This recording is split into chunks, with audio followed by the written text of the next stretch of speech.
एक समय की बात है कि राजा भोज और माघ पंडित सैर करने गए। लौटते समय वे रास्ता भूल गए। तब दोनों विचार करने लगे, रास्ता भूल गए, अब किससे पूछे।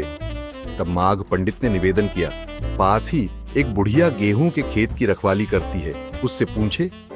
राजा भोज ने कहा, हाँ ठीक है, चलो। दोनों बुढ़िया के पास गए और कहा, राम राम। बुढ़िया बोली, भाई आओ, राम राम। तब बोले, यह रास्ता कहां जाएगा? बुढ़िया ने उत्तर दिया, यह रास्ता तो यहीं रहेगा, इसके ऊपर चलने वाले ही जाएंगे। भाई तुम कौन हो? बहन हम तो पथिक है। राजा भोज बोला। बुढ़िया बोली, पथिक तो दो हैं, एक तो सूरज, दूसरा चंद्रमा। तुम कौन से पथिक हो भाई, सच बताओ, तुम कौन हो? बहन हम तो पाहुने हैं। माघ पंडित बोला, पाहुने दो हैं, एक तो धन, दूसरा यौवन। भाई सच बोलो, तुम कौन हो? भोज बोला, हम तो राजा है। राजा दो हैं, एक इंद्र, दूसरा यमराज। तुम कौन से राजा हो? बुढ़िया बोली, बहन हम तो क्षमतावान हैं। माघ बोला, क्षमतावान दो है, एक पृथ्वी और दूसरी स्त्री। भाई तुम कौन हो?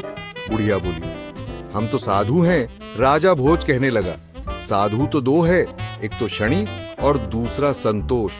भाई तुम कौन हो? बुढ़िया बोली, बहन हम तो परदेसी हैं।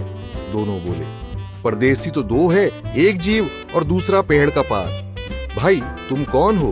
बुढ़िया बोली, हम तो गरीब हैं। माघ पंडित बोला, गरीब तो दो है, एक तो बकरी का जाया बकरा और दूसरी लड़की।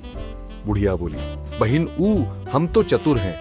माघ पंडित बोला, चतुर तो दो है, एक अन्न और दूसरा पानी। तुम कौन हो, सच बताओ। इस पर दोनों बोले, हम कुछ भी नहीं जानते, जानकार तो तुम हो। तब बुढ़िया बोली, तुम राजा भोज हो और ये पंडित माघ हैं। जाओ, यही उज्जैन का रास्ता है।